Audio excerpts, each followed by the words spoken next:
Vous ne savez pas où ni quand partir en 2023? Et si je vous partageais une petite liste de destinations créatives à ne pas manquer? Et salut à vous chers voyageurs, vous l'avez vu en introduction, on se retrouve pour une nouvelle vidéo avec plein de conseils voyage. Je vais vous présenter une petite liste de destinations originales à visiter pour 2023. Alors cette liste, elle est non exhaustive, c'est juste pour vous aider et vous donner des idées pour la planification de vos voyages en 2023. Comment j'ai décidé cette liste personnelle? Je me suis basée tout simplement sur des recherches. Je me suis inspirée des listes qui ont été publiées par deux mastodontes du tourisme, que ce soit Lonely Planet ou encore National Geographic. Ils ont lancé leur palmarès de Best Destinations for 2023 avec pas mal de critères, donc que ce soit pour chiller, pour découvrir la culture, pour savourer de bons plats traditionnels. Il y avait des destinations très intéressantes que j'ai décidé de choisir, mais j'ai vu aussi qu'il y a d'autres destinations qui, à mon sens, sont sous-cotées ou qui commencent tout simplement à gagner un petit peu en popularité sur les réseaux. Et je vous ai préparé un peu une liste avec différents horizons en Europe et hors Europe. J'espère que cette liste va vous plaire et va vous aider. C'est parti, où partir en 2023? On commence avec l'Europe et j'ai envie de parler de l'Europe de l'Est, dans les pays des Balkans, qui à mon sens c'est une partie du monde qui est vraiment trop sous-cotée alors qu'on a des pépites. Et lorsque je dis pépites, je parle bien sûr de l'Albanie. L'Albanie, c'est un petit pays qui est absolument magnifique, vallonné, avec des paysages vraiment montagneux. Vous avez par exemple des parcs nationaux à la frontière du Monténégro. Et si vous aimez les endroits pittoresques, assez instagrammables, eh bien je peux vous recommander ce pays. Notamment il y a le pont de Metz qui est à ne pas manquer, qui a l'air juste incroyable, le village de Berat, je sais pas si je prononce très bien, et comme j'expliquais avant, le parc national de Valbona pour les amateurs de nature. En plus, ce pays, il est assez facile à sillonner, c'est-à-dire que vous pouvez louer une voiture et explorer tous les recoins de ce joli pays sans problème. Si vous aimez plutôt les plages, sachez qu'il y a la Riviera albanaise qui a été aménagée et qui permet d'accueillir beaucoup de voyageurs en quête de farniente et de repos. Farniente. Par contre, c'est un petit peu blindé l'été, donc faudra éviter cette période, je pense. Justement, quand on parle de meilleure période pour l'Albanie, il faut profiter des températures clémentes. Ça commence à partir d'avril et ça se termine fin septembre, début octobre. Et vous pouvez vous en sortir avec des vols à moins de 100 € avec la compagnie Wizz Air qui propose des vols directs, à peu près 2h30 de vol. Maintenant, j'aimerais parler de la Grèce et d'une péninsule qui est notamment pas très connue et qui est très peu visitée par les voyageurs et voyageuses francophones. C'est la Chalcidique ou alors la Chalcidike, je ne sais pas comment on dit. Mais cette péninsule, elle se situe vraiment au nord de la Grèce, au-delà de Thessaloniki. C'est une région qui est encore très tranquille, où on retrouve plus l'arrière-pays grec. On a bien sûr des plages très mignonnes qui valent vraiment le coup et qui vous raviront, je pense, pouvoir vous reposer et profiter de l'eau bleue de la Grèce qu'on aime tant retrouver. Et vous avez aussi de la nature, comme par exemple des montagnes. Une montagne très populaire, c'est le mont Athos, qui est situé sur une péninsule et qui est un lieu hautement spirituel. C'est-à-dire que vous avez de nombreux édifices religieux qui ont été établis sur ce mont, car en fait il a un lien dans la religion chrétienne. Et voir tous ces monastères incrustés dans la roche, ça fait vraiment un paysage absolument magique. Vous pouvez louer un bateau ou faire un tour en bateau et explorer le long de la côte et voir un petit peu ces monastères cachés dans la roche. C'est absolument magique. Pour pouvoir escalader le mont Athos ou pouvoir le gravir, c'est pas facile. En tout cas, pour les femmes, c'est interdit. Les hommes doivent demander un laissez-passer à l'État grec ou alors juste dans la région de Chalcidique. Donc renseignez-vous si vous voulez le voir. Sinon, un tour en bateau autour, ça fait très bien l'affaire. Sachez que pour aller en Chalcidique, vous pouvez prendre un vol jusque Thessaloniki avec Ryanair et ensuite vous pouvez y aller en voiture. Et si vous tenez absolument à vous rendre dans une île grecque, mais que vous souhaitez éviter la masse touristique des îles populaires que sont Santorin ou encore Mykonos, j'aimerais vous recommander Paros. Paros, c'est aussi une île des Cyclades qui a tout à offrir et qui n'a absolument rien à envier à ses consoeurs grecs. Franchement, si vous aimez les plages à couper le souffle, le repos et l'atmosphère grecque dans toute sa splendeur, franchement, c'est le bon endroit. Et surtout qu'il y a aussi des villages blancs aux menuiseries bleues qui sont tellement atypiques des Cyclades. Donc vous allez retrouver ça aussi à Paros. Si vous aimez déambuler dans ces petites ruelles pavées, moi franchement je signe déjà. Et aussi il y a des découvertes culturelles et historiques comme par exemple de nombreuses petites églises. Il y a celle de Lefkes qui est à ne pas manquer. La bouffe aussi, j'en ai déjà parlé, mais la Grèce c'est tellement bon, donc ne manquez pas non plus les plats grecs. Sachez que Paros est accessible aussi en vol depuis Athènes, donc il faudra faire une escale à Athènes, ou alors vous pouvez prendre un ferry pour y accéder si vous voulez un peu réduire votre impact environnemental. Moi en tout cas, Paros c'est la première île sur ma liste à visiter en Grèce. Ensuite, j'ai constaté que l'île de Minorque dans les Baléares commence à gagner en popularité. C'était pas si populaire que ça avant et j'ai quand même vu quelques posts sur Instagram qui montrent les jolies plages de cette île espagnole qui ont l'air absolument magnifiques et qui pareil n'ont rien à envier à Ibiza ou à Majorque par exemple, qui sont beaucoup plus grandes. Notamment en fait il y a des criques qui sont un peu difficiles d'accès et qui sont tout aussi jolies avec un bleu turquoise magnifique. Je parle notamment des criques Cala Macarelleta, Cala Macarella ou encore Cala Brut. Alors je suis désolée, je parle pas espagnol, je parle d'autres langues mais pas ça, donc sorry pour mon accent. Certaines criques sont idéales pour faire des plongeons de malade. J'ai cru voir aussi qu'il y avait des villes intéressantes comme par exemple Ciutadella, très sympa je pense pour les photos. C'est cool de voir qu'elle est de plus en plus considérée par les voyageurs, donc je pense que c'est le moment d'y aller si vous voulez éviter que cela gagne en popularité d'ici quelques années. L'aéroport pour rejoindre Minorque, c'est celui de Mahon ou Mahon. Celui de Mahon qui est situé à peu près à 3 heures de vol. C'est pas très loin, ça doit pas être très cher non plus. Bref, considérez Minorque si vous voulez aller dans les Baléares cette année. Je vous parle maintenant d'un pays qui, moi, perso, m'a chamboulé par sa nature absolument saisissante, c'est l'Écosse. Il y a eu un partenariat qui s'est développé avec une compagnie ferroviaire dans le Royaume-Uni en 2021. La compagnie Lumo propose des trains low cost à partir de Londres jusqu'à Édimbourg, qui est la capitale de l'Écosse. Les sièges seraient apparemment accessibles à partir de 15 pounds, ça pourrait aller un peu plus haut. Bon, cependant, ça n'a pas trop été le cas ces dernières années, puisqu'apparemment, je pense que c'est à cause de la pandémie, les prix étaient un peu plus hauts qu'espéré. Peut-être que ça va se stabiliser par la suite, mais en tout cas, c'est déjà très bien de pouvoir rejoindre l'Écosse sans passer par l'avion. Et si vous voulez visiter le sud de l'Écosse, que ce soit Édimbourg, qui est absolument magnifique, vous avez vraiment une ville authentique, pleine de maisons en pierre avec des vallées. Vous pouvez aussi rejoindre le Loch Lomond, qui est aussi un lac typique écossais qu'on aime retrouver, ou vous pouvez rejoindre tout simplement Glasgow, ou encore des petits villages comme Oban, village traditionnel de pêcheurs qui absolument, moi j'ai trop adoré l'ambiance et je vous recommande d'y aller. Voilà, c'est possible et je pense que l'Écosse, on y associe trop la pluie et le mauvais temps, mais sachez que la pluie ça donne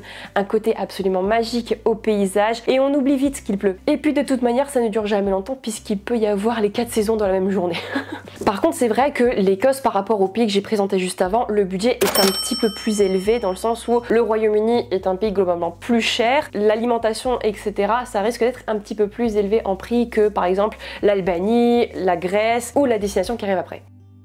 Et justement, je repars dans les Balkans pour vous parler d'une petite pépite qui est le Monténégro. Pareil, je pense que le Monténégro, il a énormément de potentiel d'un point de vue paysage. C'est là où on trouve les cols et les canyons les plus profonds d'Europe. Pour vous dire, la concentration en montagne escarpée dans le pays, ça a l'air juste incroyable. Et si vous aimez le contraste pareil des petits villages médiévaux avec ces montagnes accidentées, je pense que ce pays est fait pour vous, hein, très clairement. Il y a notamment des villes qui sont basées en bord de mer puisque le Monténégro dispose d'un peu de plage. Vous avez la baie de Kotor qui est vraiment au pied des montagnes et qui peut donner une vue à couper le souffle sur la baie. Ça forme un joli contraste avec la mer Adriatique. Le Monténégro c'est aussi une destination qui est très accessible dans le sens où on peut s'en sortir pour à peu près 40-45 € par jour en budget. Comprenez la nourriture, les transports et aussi les hôtels ou les auberges jeunesse, c'est vraiment accessible comme destination. Si vous aimez nature, petit village et randonnée et ambiance plus sereine, je pense que le Monténégro est fait pour vous. Et vous pouvez avoir des vols jusque la capitale qui est Podgorica, je pense que c'est comme ça que ça se prononce, ou alors vous pouvez sinon aller en Albanie à Tirana, mais depuis Paris c'est accessible et par contre je pense que c'est à peu près 200 € pour s'y rendre. La page de l'Europe se tourne pour s'ouvrir celle de hors Europe. Je commence avec l'Asie et je vais parler de la Thaïlande. Vous allez me dire mais la Thaïlande c'est pas original en fait. Je sais mais j'ai envie de vous parler du nord de la Thaïlande parce que je trouve que les îles du sud ou alors les plages du sud sont beaucoup plus populaires que le nord alors que je trouve que les paysages, la nature mais aussi la culture et l'histoire dans le nord sont tout à fait saisissants et à ne pas manquer. Dans le nord vous avez des villes vraiment magnifiques à ne pas manquer que ce soit Chiang Mai, Chiang Rai ou encore Pai, vraiment des endroits qui sont je pense, beaucoup plus ancré dans l'authenticité et la nature est absolument florissante. On n'est plus en altitude, vous avez le Doi Inthanon qui est la montagne la plus haute de Thaïlande et ça fait donc un environnement parfait pour les éléphants, puisque oui, les réserves d'éléphants sont en majorité situées autour de Chiang Mai et de Chiang Rai. Alors attention quand vous choisissez votre sanctuaire d'éléphants, puisque on trouve de tout et n'importe quoi malheureusement, où l'éléphant n'est pas forcément respecté à sa juste valeur. J'ai réalisé un reportage sur mon expérience de volontariat dans un sanctuaire éthique d'éléphants dans lequel on respectait l'éléphant et on le laissait être un éléphant. Je trouve ça important parce que malheureusement on fait passer trop le fait de pouvoir monter sur un éléphant ou pouvoir de se baigner et de le toucher comme quelque chose de normal, mais je vais pas rentrer dans les détails, mon reportage sortira très bientôt et je vous partagerai aussi mes recommandations sur Chiang Mai à ne pas manquer. Donc si vous allez en Thaïlande, ne considérez pas que Bangkok ou le sud, que les plages etc. Pensez aussi au nord, oui, il faut prendre un avion supplémentaire ou alors prendre 10 heures de train pour y accéder, mais je vous le dis, ça vaut le coup et si vous voulez être sensibilisé à la Thaïlande et avoir un autre œil sur ce pays, et bien franchement je vous recommande cet endroit. Meilleure période pour la Thaïlande, surtout dans le nord, évitez la saison des pluies parce que la saison humide ça fait des ravages, il fait chaud, il fait lourd et il pleut vraiment à torrent. Si vous voulez éviter d'avoir les pieds dans l'eau, évitez donc juin, juillet, août, voire septembre, je dirais mi-septembre à peu près, et là la saison sèche est plus agréable pour visiter.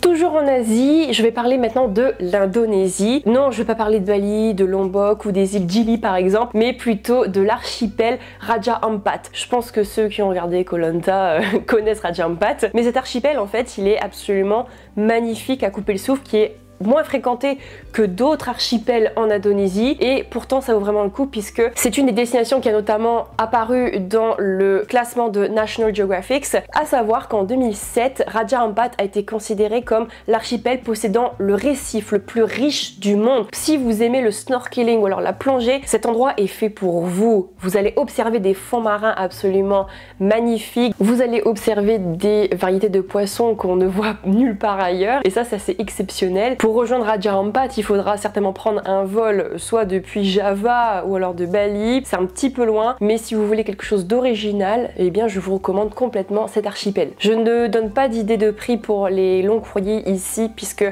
la période où je filme cette vidéo, les prix sont assez instables et je préfère pas vous donner de fausses indications. Je vous recommande donc d'utiliser le site internet Skyscanner pour faire votre propre idée des prix en fonction des dates de votre choix. Et pour l'Indonésie, donc Raja Ampat, si je me trompe pas, là on peut éventuellement aller en août puisque la saison humide est décalée par rapport aux autres pays asiatiques. Je pense que août et septembre, ce sont des bonnes périodes pour visiter.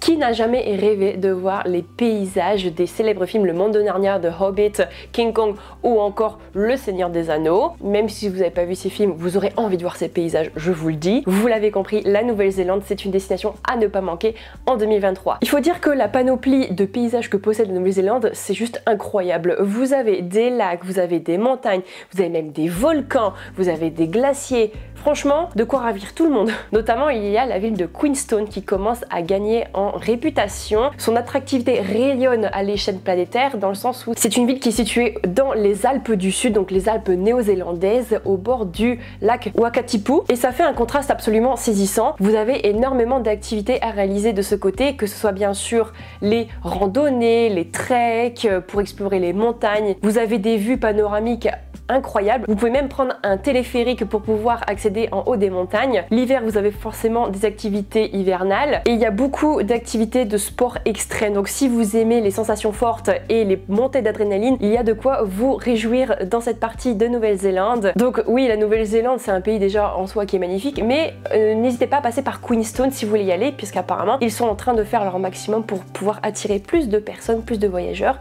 et je pense que c'est assez original en Nouvelle-Zélande. On va maintenant en Amérique centrale et il y a un pays qui commence à faire un peu parler de lui mais qui est vraiment encore sous-coté selon moi, c'est El Salvador. C'est une petite pépite de verdure que les amateurs d'activités outdoor vont adorer. Saviez-vous qu'on l'appelait d'ailleurs le pays El Salvador comme étant le pays des volcans? Bah oui, parce qu'apparemment il y a des volcans absolument magnifiques à ne pas manquer. On a une verdure florissante qui couvre une très grande partie du pays. Le Salvador a notamment été nommé dans la liste de Lonely Planet, notamment pour la culture qui est absolument incroyable et que les gens vont se faire une joie de découvrir, donc c'est pas pour rien. C'est un pays très accessible aussi d'un point de vue budget, dans le sens où on peut aussi s'en sortir pour à peu près 50 €, moins de 50 € même par jour, pour tout ce qui est restauration, endroit pour dormir ou encore transport, donc c'est vraiment ok. Idem, il va falloir éviter la saison humide puisqu'en fait c'est un pays qui est quand même surélevé, qui est en altitude, et les pluies peuvent rendre l'atmosphère particulièrement étouffante, donc évitez les périodes de mai jusqu'à octobre, plutôt privilégier la saison sèche à partir de novembre. Vous allez être surpris, mais je vais parler de l'Égypte.